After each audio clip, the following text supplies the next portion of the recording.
두 가지가 있습니다. 먼저 신자를 신앙의 길에서 넘어뜨리려 하는 유혹이라는 측면이 있고요. 그리고 신자의 믿음을 연단하기 위한 하나님의 테스트라는 의미가 있습니다. 하지만 시험의 특성상 그 안에 담긴 내용은 늘 고통이 동반되게 됩니다. 이런 측면에서 둘 다 시험이라는 동의어로 사용하기도 하지만 사탄의 유혹은 죽음으로 향하고 있고 또 하나님의 테스트는 생명의 자리에 이르게 하는 극명한 차이가 있습니다. 이처럼 시험은 영적 죽음과 생명이라고 하는 아주 극명하게 뚜렷하게 차이가 나는 정반대의 길을 가기 때문에 우리가 인생 속에서 마주하게 되는 여러 모양의 시험 앞에서 그것을 바르게 인식하는 것은 매우 중요하다 할 수 있습니다. 오늘 본문은 그 지점에서 우리에게 도움을 주고 있습니다. 이 야고보는 시험에 대해 말하면서 그 시험을 단순하게 불필요한 것이나 또한 반드시 피해가야 하는 것으로 말하지 않습니다. 오히려 시험을 참는 자는 복이 있다라고까지 말하면서 이 시험을 만난 성도가 무엇을 바라봐야 하는지 또 무엇을 신뢰해야 하는지와 같은 성도로서 바른 태도에 대해 말해주고 있습니다. 오늘 우리에게 주신 이 말씀의 중심으로 성도의 삶 가운데도 찾아오는 여러 모양의 시험 앞에 신자로서 마음에 품고 나타내야 할 모습이 무엇인지를 함께 생각하며 은혜를 나누고자 합니다. 첫 번째로 성도는 시험을 만날 때 인내함으로 얻게 되는 영적 유익을 바라봐야 합니다. 오늘 본문 말씀 12절 말씀 다 함께 한 목소리로 합독해서 읽겠습니다. 시작. 시험을 참는 자는 복이 있나니 이는 시련을 견디어낸 자가 주께서 자기를 사랑하는 자들에게 약속하신 생명의 면류관을 얻을 것이기 때문이라. 아멘. 야고보는 12절에서 말하고 있습니다. 시험 중에 있는 성도를 향해 단호하고도 복된 선언으로 시작합니다. 시험을 참는 자는 복이 있다. 우리는 시험이 없는 것을 복되다고만 생각하지만 성경은 그것이 아니라 시험을 인내로 견디는 사람이 복이 있다라고 말해주고 있습니다. 야고보는 이 복의 내용을 생명의 면류관으로 설명합니다. 이 면류관은 운동선수가 고된 훈련과 노력의 과정을 거쳐서 결국 금메달을 목에 거게 되는 그 상황처럼 시험을 인내하고 통과한 그 성도가 고된 연단 끝에 얻게 되는 영원한 생명을 의미하는 것입니다. 그렇기 때문에 야고보는 이 복에 대해서 말하면서 시련을 견디어낸 자가 시간이 흐름 후에 얻게 된다는 것으로 표현하고 있는 것입니다. 여기서 시련을 견디어냈다 이 말은 참된 가치가 드러난 후를 의미합니다. 진짜 이미 드러났다는 것입니다. 시험에 빠진 한 영혼의 가치가 시험에 담긴 연단의 과정을 통해 실제로 삶 가운데 열매 맺고 드러나게 된 상황입니다. 신자가 시험을 인내로 통과했을 때 그 속에 있는 하나님의 사람다운 것이 나타난 것입니다.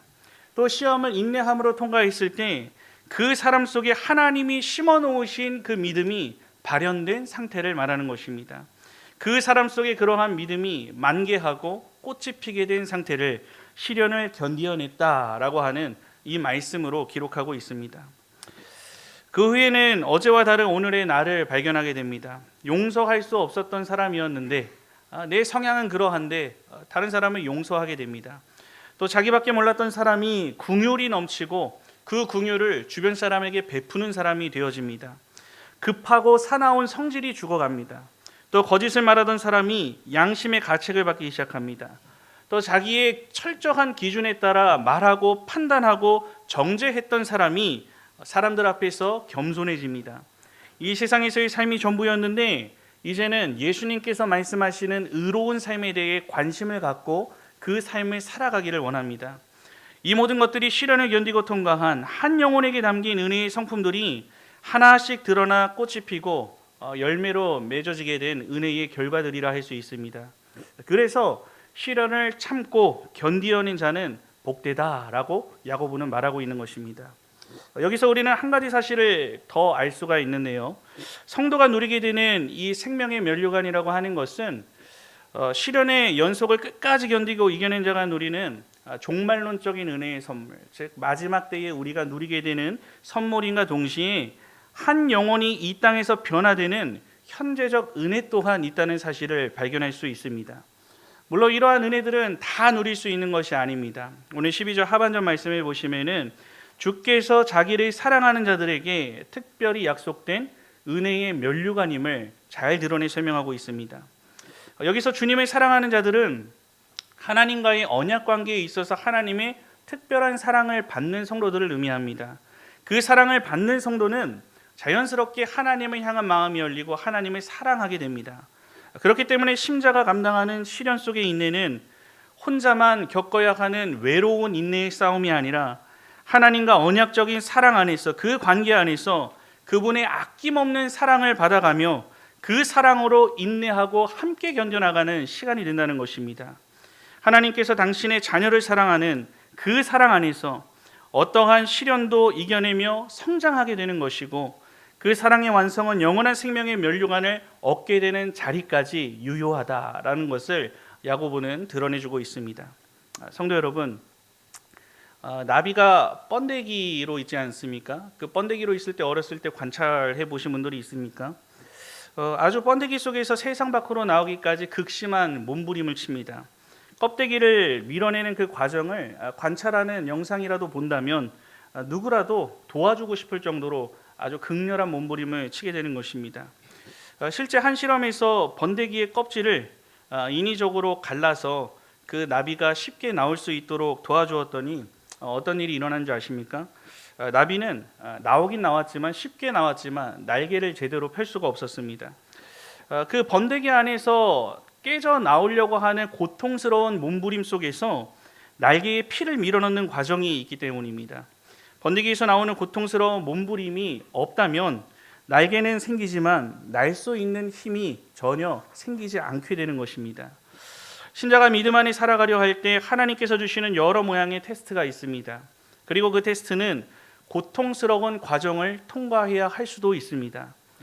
그렇지만 시련을 통한 분명한 목적은 하나님께서 우리 안에 이미 주어주신 그 믿음을 바르게 쓸 수 있도록 만드시고 성장시키시는 과정이 된다는 것을 우리는 믿음으로 바라볼 수 있어야 합니다.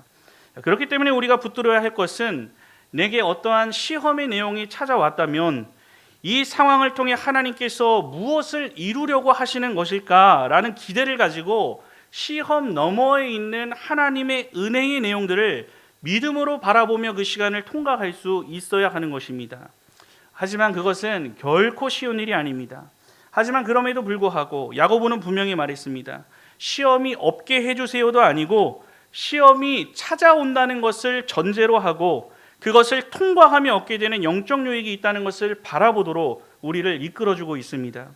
그 시험을 하나님을 바라보며 믿음으로 통과하게 된다면 아무리 힘들어도 하나님께서 우리를 붙잡고 나아가는 그 손을 우리가 놓지 않는다면 나도 모르는 사이에 하나님께서 기뻐하시는 모양대로 선한 열매를 내 안에 맺은 자신을 발견하게 하실 것입니다. 마주한 시험의 강도가 너무 힘들어 감당하지 못한다는 생각이 드실 때, 이러한 시험까지도 나에게 주시나? 나는 못하겠습니다 라는 생각까지도 드실 때, 고린도 교회 성도들에게 전한 바울의 말을 기억해야 합니다. 사람이 감당할 시험 밖에는 너희에게 당한 것이 없나니 오직 하나님은 미쁘사 너희가 감당하지 못할 시험 당함을 허락하지 아니하시고 시험 당할 즈음에 또한 피할 길을 내사 너희로 능히 감당하게 하시느니라. 아멘. 주님을 사랑하는 당신의 자녀가 감당하지 못할 것을 하나님은 허락하지 않으신다라고 분명히 말씀해 주십니다. 그렇기 때문에 남들과 비교해서 나에게 불어닥친 고통의 상황, 그 시험의 내용들이 크다고 한들 전혀 불평할 필요가 없습니다. 하나님이 나를 그만큼 크게 바라보시는 것이고 더 큰 연단을 나에게 허락하심으로써 더 크게 사용하시려는 특별한 목적이 있다는 것을 기억할 수 있어야 합니다. 그렇기 때문에 어떤 시험이 찾아온다 해도 그 자리에서 진정한 성도라고 한다면 낙심에 넘어져 있어서는 안 됩니다.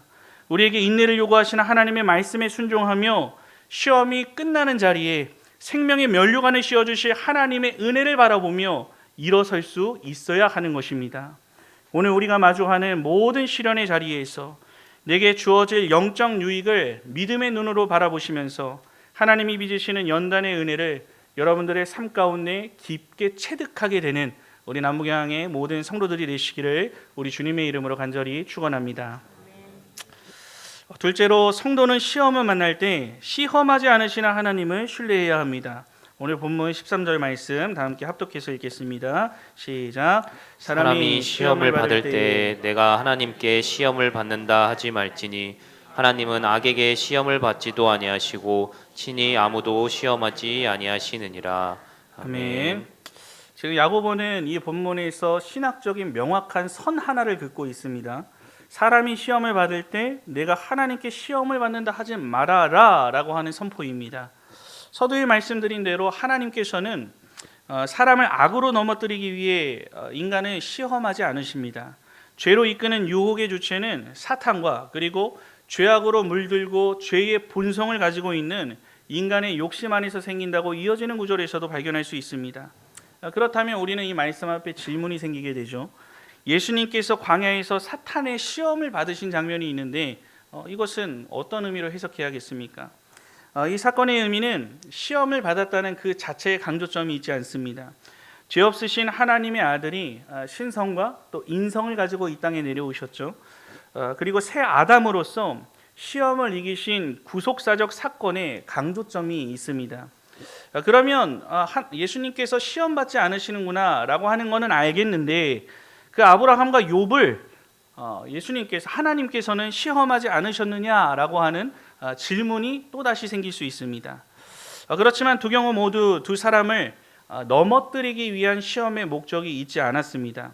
그들의 신실한 믿음을 드러내고 연단하시려고 하는 정확한 하나님의 테스트임을 성경은 기록합니다. 여호와 하나님께서는 그 시험을 하실 때에 언제나 생명을 살리시고 또 믿음을 세우는 방향으로 역사하신다는 것을 우리는 성경의 내용들을 통해서 분명히 확신할 수 있어야 합니다. 그렇기 때문에 성도는 자신이 처한 시험들 그리고 그 시험 안에 담긴 시련의 원인을 하나님께로 가져가 하나님께 돌려서는 안 된다는 것을 야고보는 말합니다. 이에 대해 분명히 말하는 것이죠. 신자의 삶에도 찾아오는 죄의 유혹들의 배후에 하나님이 계신다는 생각을 근원적으로 거부하며 말합니다. 사람이 시험을 받을 때 하나님께 시험을 받는다 하지 말라라고 하는 이 외침입니다. 오히려 성경은 우리에게 말해주고 있습니다. 하나님께서는 우리가 방금 읽었던 그 구절의 말씀과 같이 우리가 감당할 수 없는 시험을 허락하지 않으신다고 우리를 위해 배려해 주십니다. 더 나아가 자기가 시험을 받아 고난을 받았은즉 시험 받은 자들을 능히 도우신다라고 말씀해 주십니다. 또한 성령께서 말할 수 없는 탄식으로 우리의 시험 한가운데서 우리의 고통 한가운데서 우리보다 더 깊은 탄식으로 우리와 함께 탄식하신다라고 말씀하십니다. 이 얼마나 큰 위로가 됩니까? 그렇기 때문에 자신의 연약함으로 시험에 들게 되었을 때라도 또 우리로 인해 고통당하게 될 때라도 우리는 하나님을 오해해서는 안 됩니다. 그분은 우리를 한순간도 버려두지 않으시고 그 시험의 현장 가운데 우리의 믿음을 드러내기 위해 성장시키시고 그 성장시키는 과정 가운데서도 우리와 신실하게 동행하여 주시는 사랑과 인자함이 한이 없으신 아버지 되시는 하나님이라는 사실을 잊지 말아야 하는 것입니다. 성도 여러분, 시험이 들어 고통을 당하고 인내가 요구되는 상황, 우리가 지금 말로써 하고 있지만 실제로 이러한 상황을 우리가 마주한다면 감정이 깊이 상하고 그리고 육신마저 지치곤 합니다. 이해되지 않은 고통의 현실 앞에서 두 가지 방향을 신자는 나타낼 수가 있습니다. 침묵하면서 하나님과 점점 멀어지는 길을 선택하거나 분노와 원망을 하나님 앞에 담대하게 쏟아내면서 무너져 내려버리는 두 극단으로 치우칠 위험이 있습니다.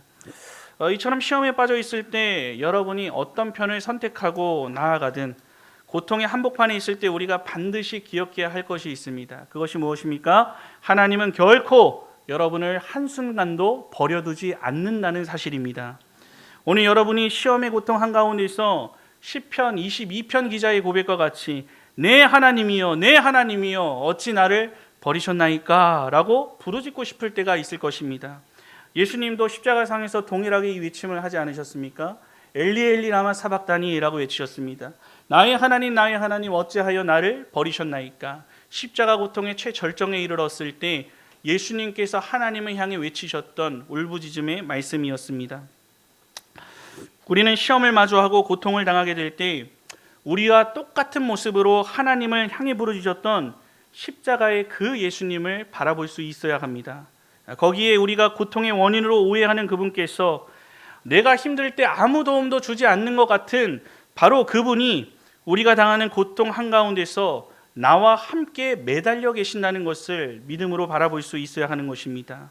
이미 오래전부터 여러분이 이 시험의 가시넝쿨 속에서 아파하기 훨씬 이전부터 그분은 여러분의 고통에 참여하고 계셨습니다. 성경은 이를 가리켜서 예수님께서 인간의 모든 고통을 체휼하셨다라고 설명하고 있습니다. 그렇기 때문에 여러분의 고통은 결코 혼자 감당해내는 것이 아닙니다. 주님께서 그 고통 속에 함께 계시고 심지어 그분의 능력으로 여러분을 고통의 자리에서 건져주실 수 있는 분이 된다는 것을 기억해야 합니다. 예수님께서는 죽음으로 머물지 않았습니다. 그렇게 외치시고 죽음 가운데 머무시지 않았습니다. 다 이루었다라고 하나님의 뜻에 순복했고 그 이후에 어떤 모습으로 나타나셨습니까? 부활체를 입고 부활의 모습으로 일어나셨듯이 여러분도 그분과 함께 고통의 자리에서 예수님을 붙잡고 살아갈 때 어떤 상황에서든 다시금 일어날 수 있는 존재가 된다는 것을 기억해야 하는 것입니다. 그렇기 때문에 시험의 자리에서 우리가 할 수 있는 가장 좋은 믿음의 선택은 이해되지 않아도 나의 감정이 무너져도 마음이 찢어질 것 같아도 주님께서 내미시는 그 손길을 붙잡고 놓지 않는 데 있습니다. 오늘 우리의 형편이 어떠하든지 지금 여러분의 시험에 어느 지점에 서 있든지 또 지금은 평안하다 하더라도 우리 인생 가운데 곧 찾아올 시험의 내용 앞에 그 현장 속에서 주님은 이미 그 자리에 여러분들과 함께 계시다는 것을 기억하시기 바랍니다. 그리고 십자가와 부활로 분명하게 말씀하십니다. 내가 너를 버리지 않았다. 내가 너를 사랑한다. 죽기까지 너를 사랑한다. 그렇기 때문에 더 이상 혼자 견디려 하지 말고 그러한 시험의 상황 가운데 더 이상 마음의 문을 닫지 말고 주님께로 나와서 주님을 의지하며 나아가는 것이 하나님께서 우리에게 바라시는 신자로서의 합당한 모습이 된다는 것을 잊지 말아야 합니다. 시험은 결코 끝이 아닙니다. 십자가 뒤에 부활이 있었듯이 인내함 뒤에 그 시험의 인내함 뒤에는 반드시 하나님께서 허락하신 회복의 은혜, 더 풍성한 회복의 은혜, 성장의 은혜, 나를 위한 하나님의 긍휼의 열매가 기다리고 있다는 것을 기억하시기 바랍니다. 내게 찾아오는 시험을 마주할 때 이 말씀을 기억하며 언제나 예수 그리스도의 손을 붙잡으시고 고통의 자리에서 나와 동행하시는 주님과 함께 믿음으로 일어나는 우리 남북양의 모든 성도들이 되시기를 우리 주님의 이름으로 간절히 축원합니다. 셋째로 성도는 시험을 만날 때 죄에서 돌아오게 기다리시는 하나님의 마음을 깨달아야 합니다. 오늘 본문 14절과 15절의 말씀 합독해서 읽겠습니다. 시작. 오직 각 사람이 시험을 받는 것은 자기 욕심에 끌려 미혹됨이니 욕심이 잉태한즉 죄를 낳고 죄가 장성한즉 사망을 낳느니라. 아멘. 먼저 야고보는 하나님에 대한 오해를 단호하게 끊어냈습니다. 그리고 이제 본격적으로 시험의 진짜 원인을 향해 수술 칼을 들이댑니다. 시험의 책임을 하나님이나 환경에 돌리기 전에 자신의 내면 곧 자기 욕심을 정밀하게 회부하며 보여주고 있습니다. 이와 관련해서 본문은 사람이 유혹에 빠져 결국 사망에 이르기까지의 전 과정을 마치 CT로 촬영하듯 단계적으로 분석하여 보여주고 있습니다. 먼저 14절에서 야고보는 말하죠. 각 사람이 시험을 받는 것은 자기 욕심에 이끌려 미혹됨이니 라고 말했습니다. 여기서 욕심이라고 하는 이 의미는 식욕과 성욕과 인정받고 싶은 마음과 사랑하고 사랑받고 싶은 갈망이나 또 의미 있는 삶을 살고 싶은 이런 열망과 같은 인간의 삶에 필요한 여러 실존적인 조건들을 의미하는 이런 통칭적인 단어입니다. 그렇기 때문에 이 욕심이라고 쓰인 이 단어 자체는 악한 것으로 볼 수는 없습니다.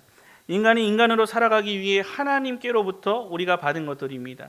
이것이 하나님을 향할 때 그것은 바른 것이 되기 때문입니다. 문제는 욕심이라고 하는 그 단어 자체에 있는 것이 아니라 그 욕심이 향하는 대상과 방향 그리고 그것을 충족시키려고 하는 우리의 방식에 있다는 것을 기억해야 합니다. 타락한 본성과 타락한 세상 속에서 욕심은 너무나 쉽게 잘못된 방향으로 이끌어집니다. 그리고 그 지점에서 시험은 시작되게 되는 것입니다. 구조적으로 보면은 오늘 본문은 이렇게 설명합니다. 이끌려라고 하는 이 말은 욕심이 아직 완전히 죄를 범하기 전에 잘못된 대상을 향해 방향을 틀고 움직이기 시작한 시작의 단계를 말하고 있습니다. 그리고 미혹되었다라고 했습니다. 그 대상 주위를 맴돌다가 결국 덫에 걸려버리는 상태를 의미합니다. 마치 낚싯대에 그 미끼를 툭툭 건드려 보다가 결국에는 입이 꿰어버린 물고기의 모습과 같습니다. 이 단계까지 오면 이미 시험에 빠졌다는 증거가 됩니다. 15절에서 야고보는 이 시험의 결과적 전개를 더욱 적극적으로 묘사하고 있습니다. 시험에 든 사람은 이제 유혹을 외면하지 않고 받아들입니다. 그리고 그 욕심은 어떻게 된다고 말합니까? 죄를 낳는다라고 말합니다. 그러나 죄를 낳는 것에서 끝나지 않습니다. 죄가 장성한다, 성장한다는 것이죠. 사망을 낳느니라 라고까지 말합니다. 흥미로운 점은 이 야고보서 1장 4절을 보시면 인내의 결과에 대해서 온전함으로 설명하고 있는 부분이 있는데요. 여기서는 죄 역시 어떤 의미에서 온전하게 자란다라고 동일한 선상에서 표현하고 있는 것을 보게 됩니다. 둘 다 어떤 공통점이 있습니까? 성장의 과정을 거치는 것 같은 표현을 사용합니다. 그렇지만 하나는 생명으로 또 하나는 사망으로 끝나게 되는 정반대의 결과를 보여줍니다.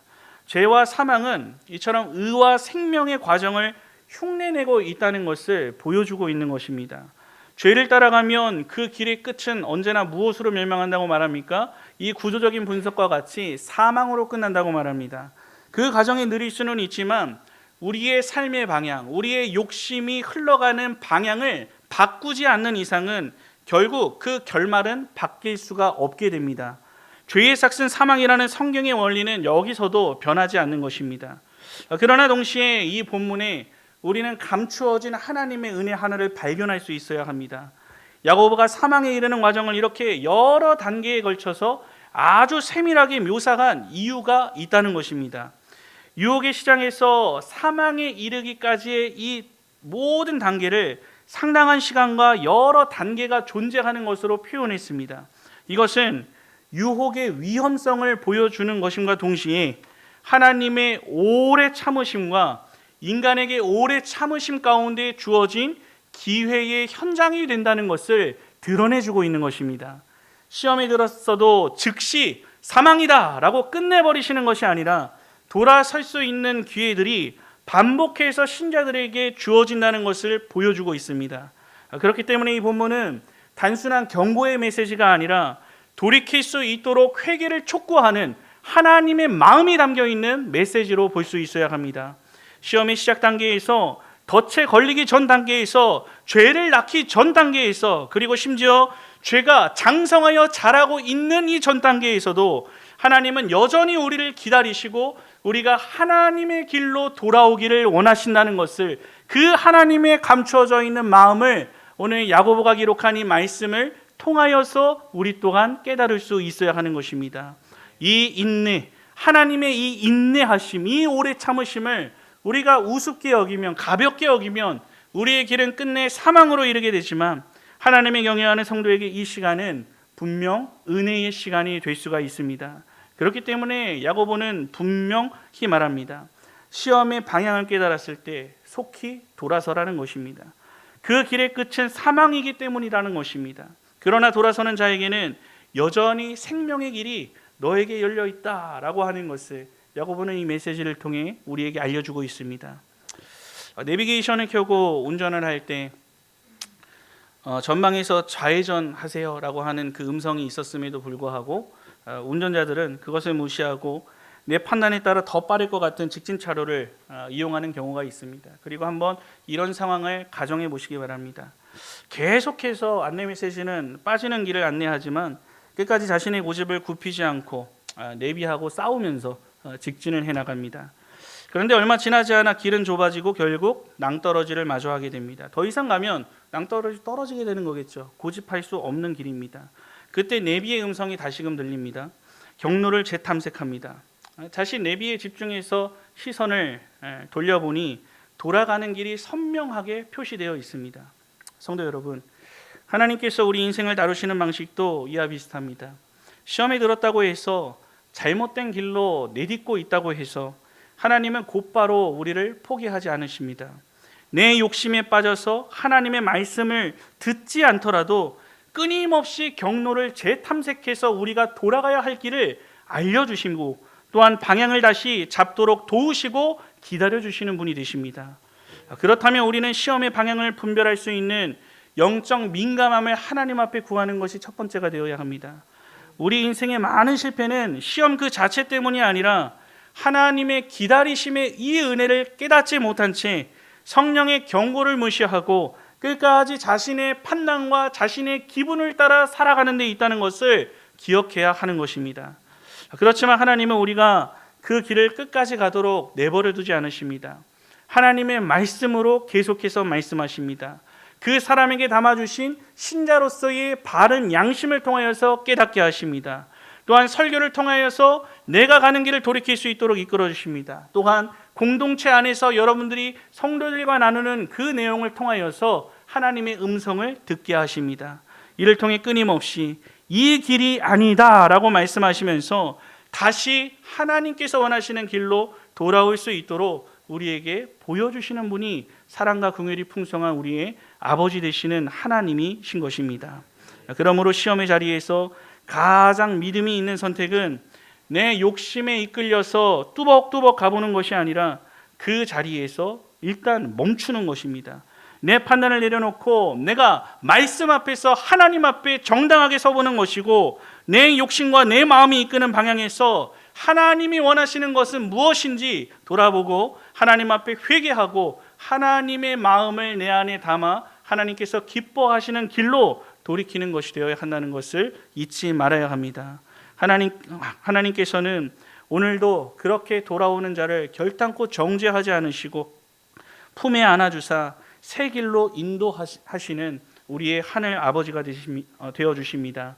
이 은혜를 붙들고 시험의 순간마다 성령의 음성에 귀를 기울이며 죄의 길에서 돌이켜 생명의 길로 나아가기에 부족함이 없는 우리 남북영의 모든 성도들이 되시기를 우리 주님의 이름으로 간절히 축원합니다.